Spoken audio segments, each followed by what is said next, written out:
al principio desde la bienvenida, en algunos de los cantos, etc. Quiero hablarles acerca de la trampa de la inmadurez. Fíjense, hace ya pues, bastantes años, siendo un chamacón soltero, es cierto, viejo lo sé, eso lo entiendo, pero a lo que voy, había una serie de televisión que en los 90 fue muy famosa, la de Amigos, la de Friends, y hubo un episodio en particular que me llamó mucho la atención. Sí, lo siento, yo en su momento también la vi, pero ya Dios ya me perdonó. Hubo un episodio donde una de las protagonistas, esta Mónica, la obsesiva, estaba bien emocionada porque se había topado, todavía no existía el Facebook ni nada de eso, pero de alguna manera se había topado con el antiguo galán de la preparatoria y le invitó a salir. Estaba bien nerviosa, entonces salió a la cita y regresó así como... Y le preguntan los dos, ¿qué pasó? Pues ¿quién no saliste con fulano de tal? Sí, pues ¿quién no era el galán de la prepa? Precisamente ese es el problema. Salí con el mismo escuincle de la prepa. O sea, sí, sigue guapo, con su cabello largo, con su chamarra de cuero, con su motocicleta chopper, sigue trabajando en el cine y sigue viviendo en casa de sus papás. Un perdedor. En términos de adulto, un vil perdedor. O sea, seguía siendo el mismo escuincle de 16 años, de la preparatoria, teniendo más de 30. Esa es la trampa de la inmadurez. Fíjense bien, este mismo principio aplica en todas las áreas de tu vida. Y si bien nuestros hermanos de la familia Castro les comentaban pues, que había esa situación en su matrimonio, ahora imagínate si lo aplicas también a tu vida espiritual. Vamos a ver. Hermoso Rey, gracias nuevamente, Señor, porque en tu fidelidad, en tu misericordia y amor infinito nos permites estar en tu casa para aprender más de ti y acerca del plan que tienes para nuestras vidas. Te imploro ahora, Espíritu Santo, trata con nuestro corazón, con nuestra mente, para que podamos no solo recibir, sino verdaderamente asimilar tu mensaje. Señor, empieza por mí, porque yo lo necesito con más urgencia. Ministranos, Rey, y enséñanos a ser verdaderos hijos, a ser verdaderos adultos en Cristo, para alabarte a ti, Señor, en primer lugar, y en segundo, para hacer bendición, Señor, a aquellos que aún no te han conocido, y en consecuencia, que nuestra vida misma, nuestra familia pueda gozar, Señor, de esos beneficios. En el nombre precioso de Jesús te lo pido, Señor. Amén. Amén. Les invito a abrir sus Biblias en la carta del apóstol Pablo a los Gálatas, en el capítulo 4, versículos del 1 al 7. Si no traes tu Biblia por alguna razón, está impreso en el boletín. Pero sí te pido, por favor, si notas que cerca de ti alguien no trae Biblia, acércate a compartir. Es indispensable que tengamos nuestra Biblia a la mano para poder corroborar que lo que se nos enseña realmente es palabra de Dios y no ocurrencias del pastor. Y así, donde quiera que vayas o cualquier programa de televisión o internet que mires, es el mismo principio. Siempre con tu Biblia en mano. Muy bien. Vamos a ver. Dice la palabra del Señor. Pero también digo, entre tanto que el heredero es niño, en nada difiere del esclavo, aunque es señor de todo, sino que está bajo tutores y cuidadores hasta el tiempo señalado por el Padre. Así también nosotros, cuando éramos niños, estábamos en esclavitud bajo los rudimentos del mundo. Pero cuando vino el cumplimiento del tiempo, Dios envió a su Hijo, nacido de mujer y nacido bajo la ley, para que redimiese a los que estaban bajo la ley, a fin de que recibiésemos la adopción de hijos. Y por cuanto sois hijos, Dios envió a vuestros corazones el Espíritu de su Hijo, el cual clama, Abba Padre. Así que ya no eres esclavo, sino hijo, y si hijo, también heredero de Dios por medio de Cristo. Muy bien. Vamos entrando en materia. ¿Eres un niño o eres un esclavo? Y ahí la primera parte, la trampa de la inmadurez. ¿Eres un niño o eres un esclavo? En realidad no hay diferencia. En este punto no hay diferencia. Ojo, hay personas que tienen poco tiempo en el Evangelio en realidad. Y eso es de esperarse, o sea, es dentro de la expectativa normal. Porque apenas están iniciando. Imagínense, pues cuando nace un ser humano, pues nace como un bebecito, ¿no? Inclusive hay una gran diferencia entre las primeras semanas de nacido y a los 6 meses. Hay una gran diferencia. Ahora imagínate cuando ya llega, ahora sí, a la infancia, propiamente ya de 4 o 5 años de edad, o que entra ya en la pubertad a los 11, 12, o en plena adolescencia, o los 15, o ya como un joven adulto, y así, va creciendo. Hay mucha diferencia en cada etapa, tanto en el físico, como en la forma de pensar y en consecuencia en tu comportamiento. Entonces, ¿eres niño o eres esclavo? A estas alturas, si eres niño todavía, después de tener años, décadas o generaciones en el Evangelio, porque hay personas que venimos de tercera, cuarta generación en el Evangelio, pero eso no garantiza tu salvación, porque Dios no tiene nietos, ni sobrinos, solo tiene hijos. Ahora, si eres un niño, en este momento eres salvo. Y lo digo literalmente, en este momento eres salvo. La cuestión es que te lo digo tan literal que me refiero por cuánto tiempo vas a seguir siéndolo. Porque la salvación se puede perder. Y no es porque Dios quiera, es porque uno se aleja. Si tú permaneces en una infancia espiritual, da lo mismo que seas esclavo del pecado. ¿Por qué? Porque el niño espiritual se caracteriza porque aunque ya rindió su vida a Cristo, todavía no se concreta. O sea, ya eres salvo porque ya hiciste ese paso de fe. Dios es fiel. Pero no ha cambiado tu comportamiento. Todavía sigues con ideas, sigues con tus comportamientos, malos hábitos, costumbres pecaminosas. Algunas pueden ser por ignorancia y otras simplemente porque te gustan y cuesta trabajo soltarlas. Entonces, por eso no hay diferencia entre ser niño y ser esclavo, porque a simple vista te sigues portando igual, sigues viviendo igual. Y no te tienes que corregir, te tienes que decidir, porque Dios fue bien claro. Y lo vemos en Apocalipsis, que dice: por cuanto no fuiste ni frío ni caliente, sino que fuiste tibio, te dice: te vomitaré de mi boca. Es más, hace unos días pasé una experiencia bien curiosa, ¿no? Le estaba dando el biberón a Ursus, a mi bebé, y me la escupía, no quería, me sacaba la mamita. Ya no la quería tibia, quería que se la calentara la lechita. Pues si un bebé de escasos 3 meses rechaza la lechita, y ya ven que lloran duro porque tienen hambre, aún teniendo hambre, rechaza la lechita porque está tibia. Imagínense al Dios Todopoderoso, que tiene todo el derecho de poner las reglas que Él quiera, si va a tolerar la tibieza espiritual.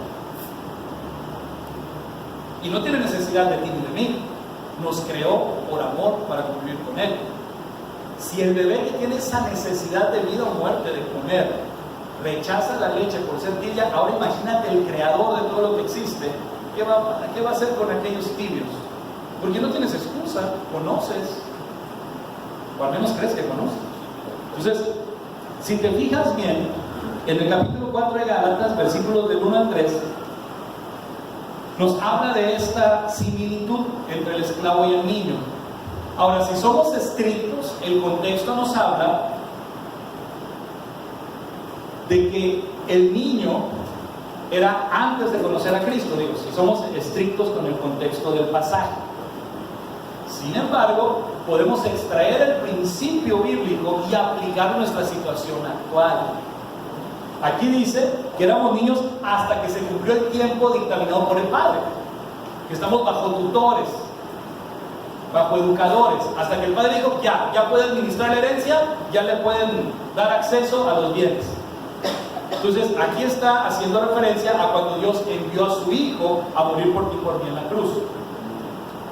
Y es una referencia directa con el pueblo de Israel, porque ellos conocían de la palabra, pero no eran salvos porque aún no venía la redención en Cristo Jesús.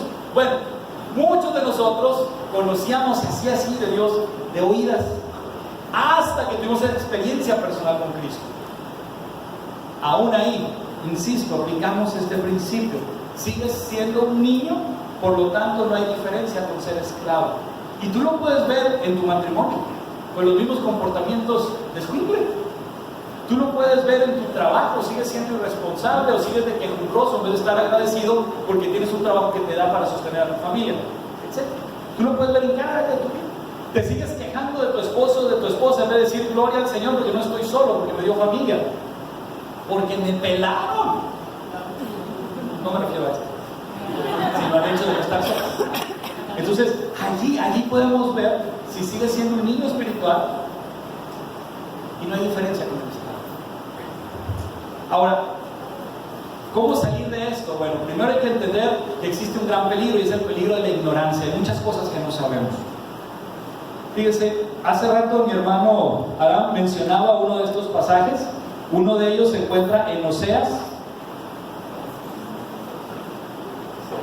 Oseas capítulo 4, versículo 6.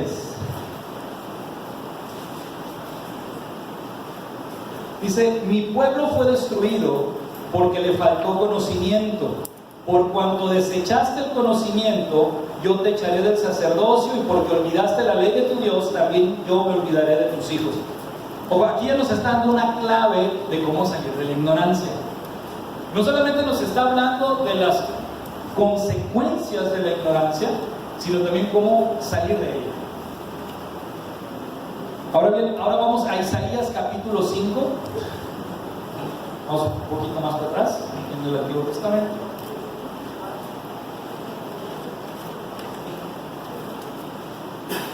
Isaías capítulo 5, versículo 13.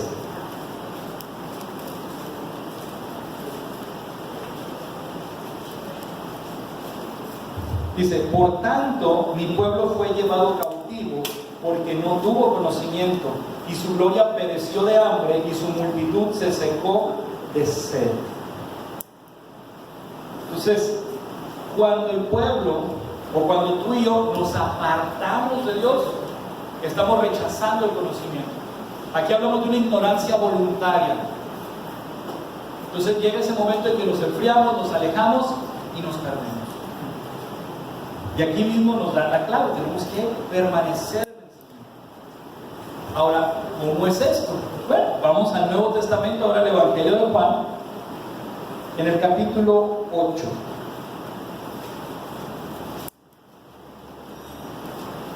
Versículos del 31 al 36. Dijo entonces Jesús a los judíos que habían creído en él: si vosotros permaneciereis en mi palabra, seréis verdaderamente mis discípulos, y conoceréis la verdad, y la verdad os hará libres. Le respondieron: linaje de Abraham somos, y jamás hemos sido esclavos de nadie. ¿Cómo dices tú, seréis libres? Jesús le respondió: de cierto os digo, que todo aquel que hace pecado, esclavo es del pecado. Y el esclavo no queda en la casa para siempre, el Hijo sí queda para siempre. Así que si el Hijo os libertare, seréis verdaderamente libres. Recuerden este punto: necesitamos empaparnos del conocimiento de la palabra del Señor. Ahora, no solamente es memorizarlo, podemos tener un cúmulo de conocimiento bíblico que no nos sirve para nada, por lo menos para nada bueno. ¿Por qué? Porque la persona que se llena de conocimiento bíblico sin vivirlo, sin oración, sin convivir con otros, sin amor, pues nada es. Y se convierte en un religioso, en un fariseo, en una persona odiosa, en una persona que, conociendo la voluntad de Dios, aparentemente hace todo lo contrario. Y todavía se justifica. O sea, yo como conocedor de la palabra, sí, y así hay muchos, y en ellos no se aplica porque según esto hasta se la saben de memoria. Ojalá la vivieran. Lo poquito o mucho que conoces de la Biblia, vívelo, experimentalo, y entonces vas a ver la diferencia. Vas a ver cómo tu vida es transformada. Y no solo eso, vas a empezar a disfrutarla. ¿Cuántas personas que han estado toda su vida en la iglesia, no se habían dado cuenta de esta situación hasta que de repente fueron a otro lugar o vino un predicador de fuera, hizo un llamamiento al altar después de una predicación extraña y original, y toman, en ese momento el Espíritu Santo toca sus corazones y todo aquello que memorizaron empiezan por fin a comprenderlo, y lo primero que se dan cuenta es que no habían sido salvos hasta ese día. Se dan cuenta que no habían vivido la vida en Cristo hasta ese día, pero al mismo tiempo comienzan a disfrutarlo. Nunca es tarde, y no permitas que tu criterio humano limitado te siga esclavizando y no te deje disfrutar de las bendiciones de Dios. Estudia, memoriza, pero sobre todas las cosas obedece lo que dice la Biblia. Obedécelo, vive en amor. Miren, ciertamente en Josué 1:8 nos dice: nunca se apartará de tu boca este libro de la ley, sino que día y de noche meditarás en él, para que guardes y hagas conforme a todo lo que en él está escrito, porque entonces harás prosperar tu camino y todo te saldrá bien. Claro que es verdad, pero aquí Jesús nos aclara el punto. Dice: y conoceréis la verdad. O sea, primero conócela, investiga, estudia. No es lo mismo leer que estudiar. Profundiza, y cuando lo logres entender, así ya lo saborees y lo disfrutes, entonces vas a experimentar la libertad. Pero no solo eso, porque antes de que dice: si ustedes guardan mis mandamientos, serán verdaderamente mis discípulos. Un discípulo es alguien que está aprendiendo una nueva forma de vivir, está siendo reeducado por alguien más.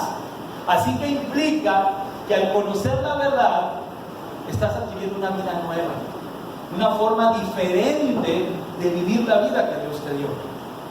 Así que si solo estás adquiriendo conocimiento, pero tu vida sigue igual, eres un niño, sigues siendo un niño. Y no hay cosa más odiosa que un niño saberlo todo. ¿Cómo lo corriges? ¿Cómo lo corriges? Bueno, la palabra del Señor lo vemos en Salmo 119:9. Recuerden, el Señor sabe que vamos a cometer errores, pero si somos fieles a su palabra lo restaura. Dice: ¿con qué limpiará el joven su camino? Con guardar tu palabra, porque sabe que lo vamos a regar eventualmente. Así que en su misma palabra dejó los medios para nuestra restauración. Vamos ahora a Lucas 16:15. Aquí hay un punto diferente en cuanto a la ignorancia.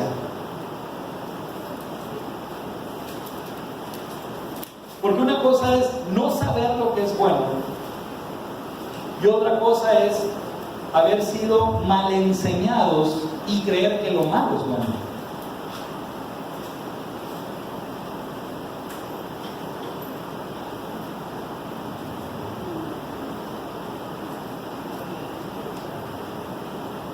Dice Lucas 16:15: entonces les dijo: vosotros sois los que os justificáis a vosotros mismos delante de los hombres, mas Dios conoce vuestros corazones, porque lo que los hombres tienen por sublime delante de Dios es abominación.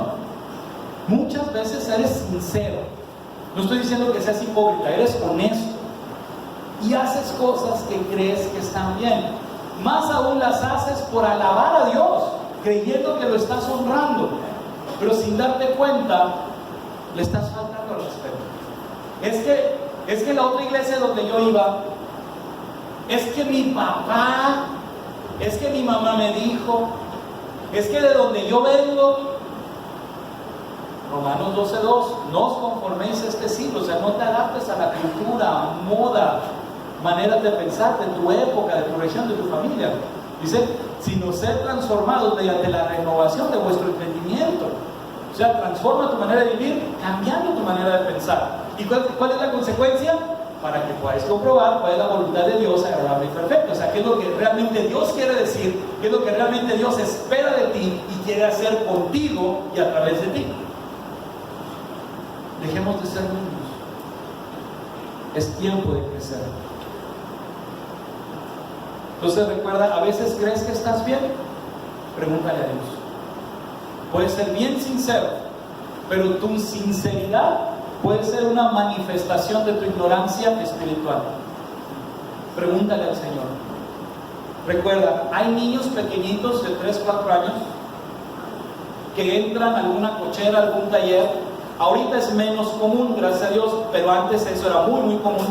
Porque las botellas de refresco, cuando se usaban las de vidrio, o todavía algunas de otra de plástico, las rellenaban con thinner, con aguarrás, con líquidos que son peligrosos, altamente corrosivos, pero transparentes.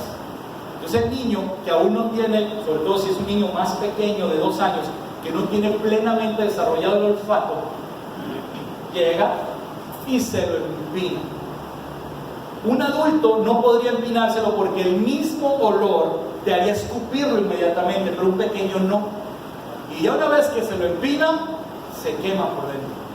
Y ha habido muchos casos así de muertes o daño permanente en pequeñitos. Ahora, ¿la inocencia del niño lo va a salvar de las quemaduras por el tóxico que ingirió? Tu ignorancia no te va a salvar de la condenación eterna. Tu ignorancia no te va a justificar delante de Dios por el pecado que cometas. Por eso es tan peligrosa la trampa de la ignorancia, cuando nos hace creer que estamos bien. Por eso ahí dicen que el que nada sabe, nada teme. No, mentiras, eso es otra cosa, pero por ahí va. Pero cuando tú te metes en un asunto a ciegas, vas bien tranquilo hasta que te das cuenta que no era como te dijeron. Como aquel conocido mío que me habló pidiendo que orara por él, porque firmó unos papeles para sacar un carro nuevo, un crédito que le dieron. Le bajaron el cielo, la luna y las estrellas, ya no más faltaba que le llevaran serenata, y firmó. Y a la hora de firmar, se comprometió a pagar no sé qué tantas cosas, aparte, comprar el aparato junto con la instalación de algo así como el GPS, qué sé yo, mismo que sirve para bloquearte el carro, no lo puedes usar cuando no pagas, ¿verdad? Pero lo tenías que pagar tú mismo y todo eso firmó. Cuando se da cuenta de lo que firma y se echa para atrás, me dice, oye, pero es que ustedes no han cumplido con esta parte y ya me quieren cobrar esto, de hecho ya pagué 2 mensualidades y ni siquiera me han entregado el carro, etcétera, etcétera, etcétera. Cuando quiso echarse para atrás ya le estaban cobrando una multa de no sé qué por retractarse. Al final de cuentas, la financiera salió ganando como con 12,000 pesos y se lo bailaron. Se lo bailaron. La ignorancia no salva nunca, en ningún contexto. En ningún contexto. Así que cuidado, la ignorancia es bien peligrosa. Ahora, ¿de dónde viene la ignorancia? Bueno, es por nuestra falta de conocimiento, pues esa es la definición, pero es nuestra falta de interés por investigar. Sal de tu comodidad. No creas que ya la hiciste, no creas que ya estás muy... Hasta el mismo apóstol Pablo decía, o sea, no digo que yo ya lo haya logrado, sino que prosigo a la meta. Bueno, igual nosotros tenemos que buscar más del Señor. Tenemos que buscar más y más del Señor. No te quedes allí. Y en todo lo que hagas, procura hacerlo igual. Es más, en tu matrimonio, si estás batallando ahorita, aplica este principio para salir de tu ignorancia en el matrimonio. Trata de conocer mejor a tu cónyuge. Trata de platicar con él o con ella. Busca el lado. No te conformes con lo que crees que sabes. Busca saber más. Y por vida tuya no me refiero a estarle checando el celular, eso es delito. No, hablen. Fabrica oportunidades de convivencia para que puedan resolver sus problemas. A veces uno como hombre se cierra y es uno tan molesto, pero en el fondo lo único que uno desea es un abrazo y un beso, como cuando eras niño. Bueno, vamos a un tercer punto muy importante. ¿Cómo dejar de ser niño? Pues hay que madurar. Pero hay que entender que sin madurez emocional no puede haber madurez espiritual. Es imposible. Es imposible. Lo que ustedes están viendo allí se le conoce como el síndrome de Peter Pan, el niño que nunca envejece. Estamos hablando, de hecho ahorita es muy común con esta nueva generación de millennials. Se supone que con nosotros, la generación X y para atrás, la adolescencia mental terminaba a los 23 años. Por eso la mayoría de edad era a los 21. Porque a los 18 uno todavía está menso, no más que mucho político corrupto se aprovechó de eso y bajó la mayoría de edad a 18 para que votaran por ellos, ¿verdad? Dios nos reprenda. Bueno, el asunto es que la mayoría de edad debe ser a los 21, porque la madurez mental inicia a los 23, aproximadamente. Hoy día está entre los 27 y los 35, y si nos va bien, no, de veras, si nos va bien, esta generación está bien adelantada en puras tonteras y en tecnología, pero en lo demás, lo que es vida real, con mucha tristeza, pero es nuestra culpa porque no hemos sido buenos padres. Así que no podemos echar la culpa y decir que nacieron tontos, no, nacieron con malos padres. Es diferente, corríjanse. Sin madurez emocional no puede haber madurez espiritual. La mujer que ven ahí padece el síndrome de Wendy. Peter Pan es el niño que nunca quiso crecer, y Wendy es la niña que se cree mujer. Yo lo voy a cambiar, por amor a mí, él se va a hacer un buen hombre. Cálmate, ya estás ahorita pariendo cuates en tu matrimonio. Es que amigo, por amor a mí va a dejar la marihuana. Cálmate. Es más fácil que le empieces a fumar tú que la deje él con esa mentalidad. ¿Y sabes qué? Son enfermedades mentales, fíjate. Luego se les llama síndromes, porque son problemas que necesitan de auxilio. Son comportamientos inapropiados. Entonces, tenemos que buscar esa madurez. Lucas, aquí mismo en Lucas 16, el versículo 10 dice: el que es fiel en lo muy poco, también en lo más es fiel. Y el que en lo muy poco es injusto, también en lo más es injusto. Si no puedes actuar como un hombre o como una mujer de tu edad, vestirte, hablar, pensar como alguien de tu edad, espiritualmente, que es mucho más importante y complicado, ¿cómo le vas a hacer? Ahora, no hay que confundir que te gusten cosas y tengas hobbies o entretenimientos de tipo infantil. El problema está en el orden de tus prioridades, porque una cosa es que como hombre de más de 35 años te sigan gustando los videojuegos, y otra muy diferente, que primero es el videojuego y después el trabajo. Primero es el videojuego y después la esposa. Primero es el videojuego y luego es el otro videojuego que se acaba de poner de moda. Es una gran diferencia.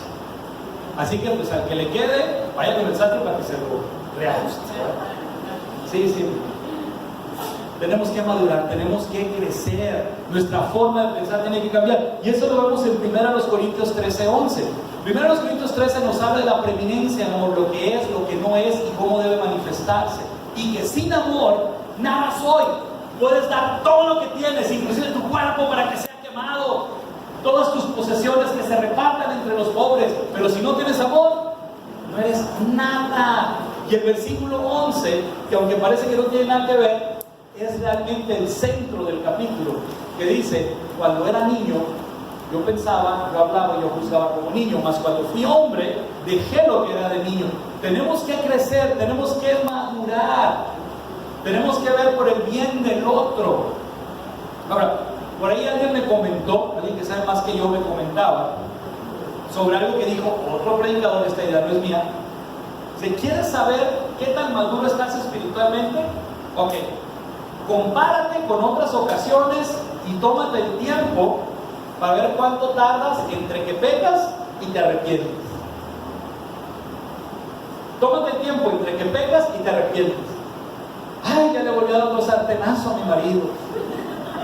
Va a tener que comprar otro sartén. Eso no es arrepentimiento. O sea, tómate el tiempo entre lo que pecas y te arrepientes para que veas si realmente sigues siendo un niño espiritual o estás madurando. Bien, para que se den una idea, ¿cómo le podremos poner de nombre? El círculo vicioso espiritual de Israel. ¿Sí? Porque tristemente hasta la fecha viven igual. Están bien aquí con Dios y son prósperos. No, que Jehová aquí, Jehová allá, y que esto y que el otro. Pero de repente empiezan a ser compadres inapropiados, se empiezan a juntar con el vecino incómodo y empiezan a adoptar ideas y costumbres paganas. Empiezan a adorar imágenes, empiezan a hacer estatuas, empiezan con sus ídolos, simplemente dejan a Dios a un lado y se vienen para acá. Dios, que es un Dios de orden, establece un límite, pues hasta aquí. ¿No quieren que esté con ustedes? Perfecto, no estoy con ustedes. En ese momento Israel se hunde en el pecado Y los enemigos de Israel ya no tienen a nadie que les estorbe porque Dios se retiró. Entonces llegan con toda su fuerza y esclavizan a Israel. Los vuelven a invadir, le vuelven a quitar sus cosas, se los llevan cautivos. Y luego Israel, está en este tiempo de sufrimiento, empiezan a clamar. ¿Por qué durante todo este tiempo? Porque una cosa es que te pese el sufrimiento causado por tus malas decisiones, y otra que admitas que la regaste. Ay, ¿por qué? Yo no me quería divorciar. Eso no es arrepentimiento. Estás sufriendo las consecuencias de tu mala decisión. Pero cuando realmente arrepientes, híjole, ¿por qué fui tan grosero? Chihuahua, hombre, yo tan enojado que estaba con mi papá por adúltero y yo le hice lo mismo a mi esposa. Eso no, Señor, perdóname. Eso es arrepentimiento. ¿O por qué fui indiferente? ¿Por qué fui tan fodonga? Etcétera. Entonces, ya ahí ya llegamos al arrepentimiento. Entonces, cuando Israel llega al verdadero arrepentimiento, entonces viene Dios y lo rescata. Entonces Israel se arrepiente y son restaurados, y otra vez Jehová aquí, Jehová allá, Jehová por un lado y por el otro. Oh Señor, y oh vecino, ¿cómo estás? Y la vuelven a regar. Y empieza otra vez el ciclo. ¿Cuántas veces no les pasó? Babilonios, asirios, romanos. ¿Cuántas veces no les ha pasado? ¿Y a ti cuántas veces no te ha pasado? Que vuelves a caer en el mismo ciclo de pecado. Estás bien con el Señor y tu familia y tu trabajo y tu salud y toda la onda, y luego empiezas poco. ¿Por qué? Porque hacemos lo que bien nos parece. Creemos que está bien. O simplemente no nos importa porque es divertido. Y ahí están. Y luego, ya que hemos en el pecado, Dios caballerosamente se hace a un lado, porque Él no es tu sirviente para hacer lo que se te pegue la gana cuando tú quieras. Al revés, Él es el que manda. Entonces Él simplemente se hace a un lado y quedas expuesto. Y a veces no es ni el diablo, tú mismo te das contra el piso. Tú mismo. Y luego yo me digo, Señor, ¿por qué? ¿Cómo que por qué? Y luego yo digo, oh sí, entendí, perdóname. Ándale pues. Pero el Señor te levanta. Para muchos fue suficiente la lección y bienvenido a la madurez espiritual. Pero para otros es nomás darle la vuelta al reloj. Y ahí es donde está lo peligroso. Sin madurez emocional no puede haber madurez espiritual. Si tú no perdonas a tus padres, no vas a tener nunca un buen matrimonio. Si tú no perdonas a quien te ha lastimado, te ha agredido en tu vida, jamás podrás recibir el perdón de Dios. Porque una cosa es que Dios te lo mande y otra cosa es que tú lo recibas. Son dos verbos bien diferentes. Porque te pueden enviar cartas, paquetes, regalos y cuanta cosa, y ahí los deja el cartero en la puerta de tu casa. Pero si tú no sales por ellos a recibirlos y los abres, jamás vas a aprovechar lo que está dentro del sobre o del paquete. Así que sin madurez emocional no puede haber madurez espiritual. ¿Cómo maduramos entonces? Bueno, tenemos una pista. Primera de Juan 4:8 dice: el que no ama a Dios no conoce, porque Dios es amor. Ok, ¿y esto qué tiene que ver? Pues vámonos entonces al versículo 18. Dice que en el amor no hay temor, porque el perfecto amor echa fuera el temor. De donde el que teme lleva en sí castigo, porque no ha sido perfeccionado en el amor.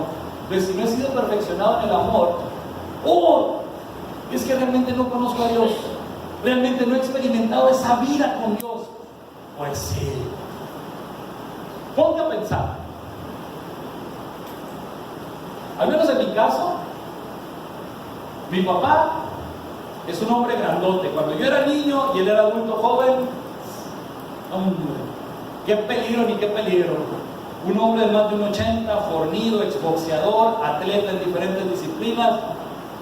A ver, ¿quién dijo yo? Claro, con mi papá que atrás, ¿verdad? Pero solo, hasta la oscuridad asusta. Y ese es el punto. En la medida que tú tienes una relación más cercana con Dios, el temor se va. ¿Quién se mete con Dios? Recuerdo, hace mucho, digo nada más así como un ejemplo, una metáfora, ¿no? Estaba yo en el instituto bíblico y de ahí me fui a mi casa. Yo no vivía ahí, no era internado, solo tomaba clases y luego me regresaba a mi casa. Iba de regreso a mi casa y había un perro callejero así medianón De esos, lo suficientemente grande como para pantallarte. Y no me dejaba pasar, caray. Él me tenía acorralado. Y de repente veo que pasa un vecino, no recuerdo si era un pitbull o un rottweiler, pero un perro de aquellos. Y cuando me vio, se rió y me saludó. Y él me dice, no te deja pasar. Oh, le digo, este perro no sé qué trae. Espérate, búscale. Hombre, el perro ya chillaba. Tremendo perrón. Imagínate, dice, ¿qué ole? ¿Qué ole? Ahora imagínate la presencia de Dios contigo. La presencia de Dios contigo. En la medida que tú te acercas a Dios, no solamente no estás solo, estás protegido. Y más todavía el Señor te da de su sabiduría para tomar decisiones. Al momento de convivir con alguien, hablar con prudencia y con inteligencia, porque el Señor está contigo. ¿Qué dice la palabra? Aunque ande en valle de sombra de muerte, no temeré mal alguno. ¿Por qué? Porque tú estarás conmigo. Eso lo prometió el Señor. Abrázate de Él. Entonces, la madurez viene de aprender a amar. Sabes que amas cuando la persona te preocupa más que tu propio beneficio.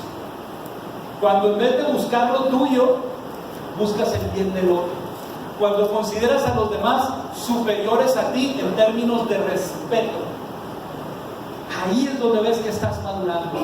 Pero si nada más andas viendo qué le sacas a cada persona, no solo eres un inmaduro, es un gandalla. Y esos Dios no los quiere para nada. Sí te aman, pues, pero me refiero a que si te mueres en tu pecado, igual te vas a ir al infierno. Y recuerden, uno se va al infierno por no tener a Cristo, no necesariamente por ser malo. El infierno está lleno de gente buena. ¿Por qué? Porque no rindieron su vida a Cristo.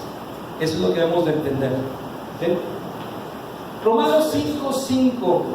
Señor, entonces ¿cómo le hago? Pues porque yo de plano soy muy seco, soy egoísta, pero quiero dejar de serlo. ¿Qué puedo hacer? Bueno, clamemos al Señor, Él es fiel. Él sabe perfectamente que no podemos dar lo que no tenemos, así que Él mismo nos da una probadita. Se fija en Romanos 5:5. Y la esperanza no avergüenza, porque el amor de Dios ha sido derramado en nuestros corazones por el Espíritu Santo que nos fue dado. Señor Espíritu Santo, ven a mi vida. Lléname de tu presencia y dame de tu amor. Ven, Señor. Y luego aparte, el Padre Celestial personalmente, fíjense cómo la Trinidad interviene, tanto el Padre, el Hijo y el Espíritu Santo, como cada uno de ellos tres interviene. Si nos vamos nuevamente a 1 de Juan 4, pero ahora vamos al versículo...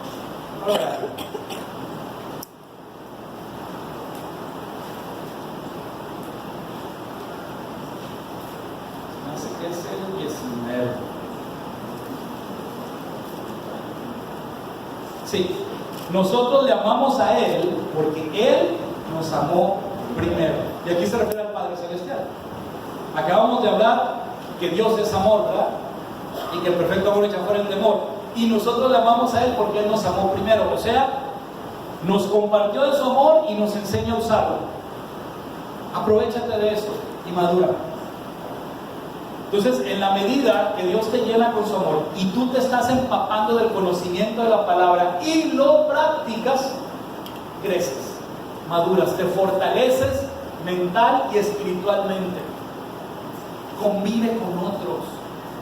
Dice en Proverbios, el hombre que tiene amigos debe mostrarse amigo.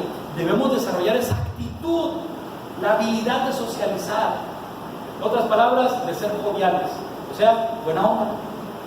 Aprendamos a vivir como lo que somos, familia, porque somos el cuerpo de Cristo.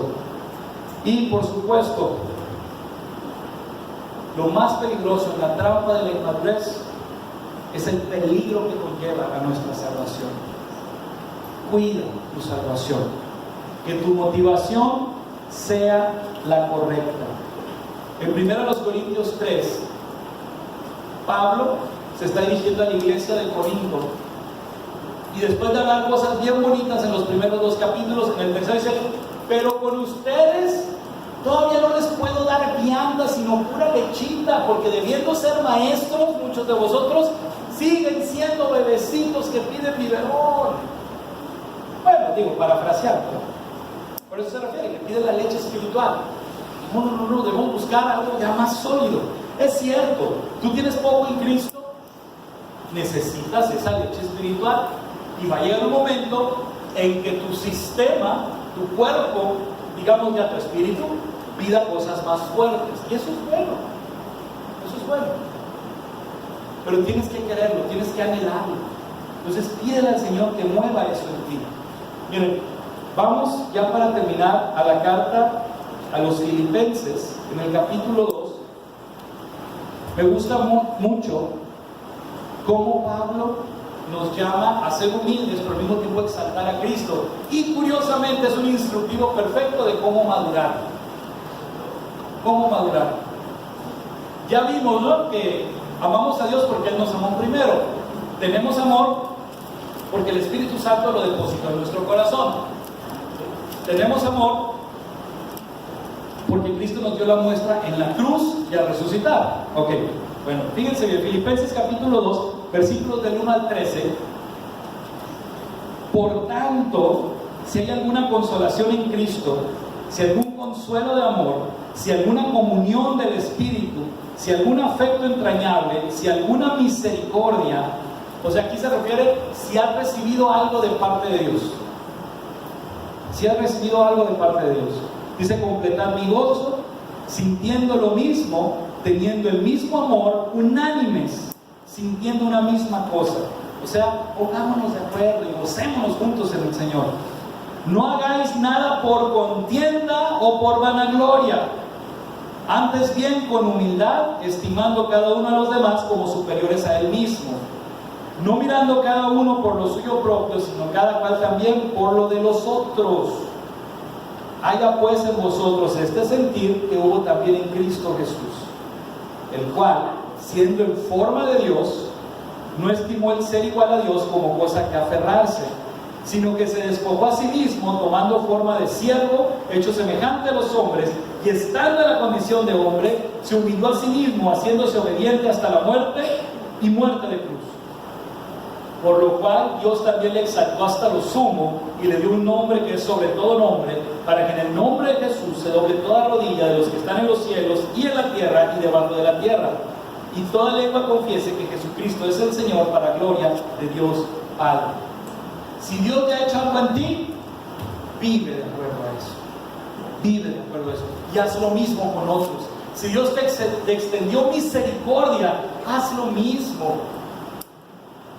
Como dice el canto ese de la niña de tus ojos, si te vio a ti cuando nadie te vio, y si te amó a ti cuando nadie te amó, ahora te lo pongo en estos términos, tienes la obligación de hacer lo mismo. Tienes la obligación de hacer lo mismo. Por obediencia, por agradecimiento al Señor. Sé misericordioso, sé bondadoso, vive en amor. Y cuando hagas buenas obras, analiza cuál es tu motivación. Ciertamente Santiago nos dice que fe sin obras es muerte en sí misma, pero Pablo nos aclara que si lo hacemos por vanagloria, por contienda, por competencia, no sirve de nada y hasta pudiera ser pecado. Es curioso, ¿no? Hay personas que hablan de Cristo y al hacerlo pecan. La persona que lo escucha puede que reciba salvación, pero el que está predicando está pecando. ¿Por qué? Porque quiero superar al de la iglesia de enfrente, yo soy el mejor pastor, se lo voy a demostrar. Y puede que tenga una iglesia bien hermosa, pero ese pastor se va al infierno. Ahora no entiendo por qué en las películas que no me gustan el pastor siempre se queda. Bueno, pero bueno, para que este pastor se vaya. Fuera de broma, si me llego a quedar, el que se quede conmigo lo voy a agarrar a cachetadas hasta fracturarme las manos. Por pecador. No, en serio, hay que irnos todos juntos en el arrebatamiento. Nadie se debe quedar. Entonces, todo lo que hagas debe ser motivado por amor al prójimo, por agradar al Señor. Si tú haces algo por agradar a alguien, no tiene nada de malo. Sobre todo si eres soltero y es la muchacha que te gusta y es soltera también. Por favor, pues, obviamente. Pero más allá de eso, hay cosas que podemos hacer que no nos convengan, por así decirlo, apoyar a nuestros hermanos en Nayarit y en el sur de nuestro estado. ¿Por qué no te conviene? Porque vas a gastar dinero, porque vas a salir de tu comodidad, pero ¿sabes qué? Dios te va a bendecir por eso. Que tu motivación sea alabar al Señor y exaltar su nombre. Y cuando tú haces las cosas con esa motivación, entonces todo lo que tú haces va a ser bendecido, va a ser prosperado, va a tener éxito ante los ojos del Señor. Y no te frustres si cuando hagas cosas y no ves fruto.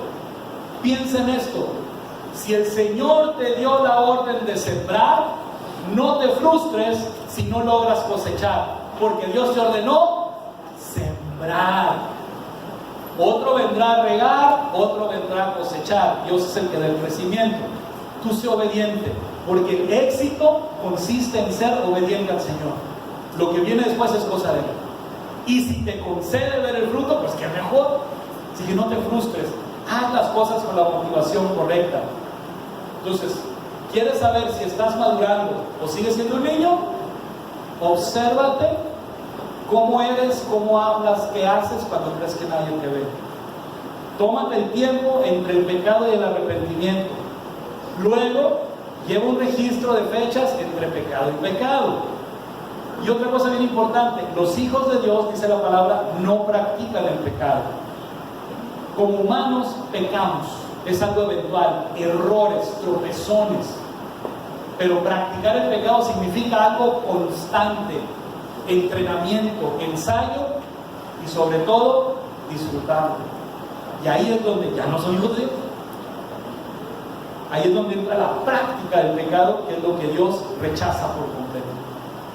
Si pecas en alguna situación, pídele perdón al Señor y será restaurado, y sigue adelante.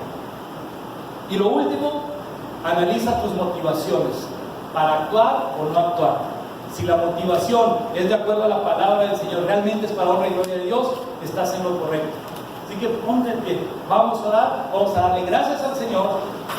Y como dice la palabra, el que esté falto de sabiduría, pídala, porque Dios da en abundancia y sin reproche. Vamos a pedir al Señor que nos dé esa sabiduría, que nos ayude a crecer y madurar para ser de bendición en donde quiera que estemos. Y sobre todo que el Señor, entre todas estas cosas, te enseñe a enamorarte de ti mismo, porque el que se ama a sí mismo verdaderamente puede amar a su prójimo, porque esa fue una orden de Jesús: amar a nuestro prójimo como a nosotros mismos. Así que vamos a agradecer al Señor por las bendiciones ya recibidas. Y vamos a pedir al Señor que nos dé sabiduría. Así que, antes de entrar a esta oración en particular, quiero que oremos juntos, porque si aquí entre nosotros todavía hubiera alguien que no ha rendido su vida a Cristo, puede hacerlo en este momento en libertad. Quiero pedirles que oremos juntos. Quiero que repitas después de mí esta oración. No es una fórmula, no es un ritual, no. Realmente es ayudarte a dar ese paso de fe. La palabra del Señor dice que todo aquel que confiese con su boca que Jesucristo es el Señor, creyendo en su corazón que Dios lo levantó de los muertos, ese será salvo. Así que vamos a hacer esta oración para pedir salvación al Señor, clamar por salvación. Y entonces, posteriormente, vamos a pedir al Señor lo que nos haga falta. Vamos a ver. Padre Celestial, en esta hora te entrego mi vida, porque ahora entiendo cuánto me amas y cuánto te necesito. Toma mi vida, hazme tu hijo y escribe mi nombre en el libro de la vida. Señor Jesús, te doy gracias por tomar mi lugar y morir en la cruz, pagando por mi pecado. Te doy gracias por cubrirme con tu sangre y por resucitar al tercer día, venciendo la muerte y el pecado, para darme esperanza. Y por eso tú eres mi Señor y mi Salvador. Espíritu Santo, ven a mi vida, toma el control, sana mis heridas, cambia mi manera manera de pensar. Enséñame a amar y a perdonar. Y ayúdame a entender tu palabra.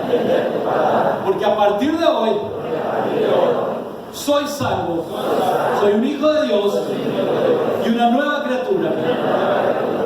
Y renuncio a todas las obras del diablo que hay en mi vida. Amén. Gloria al Señor.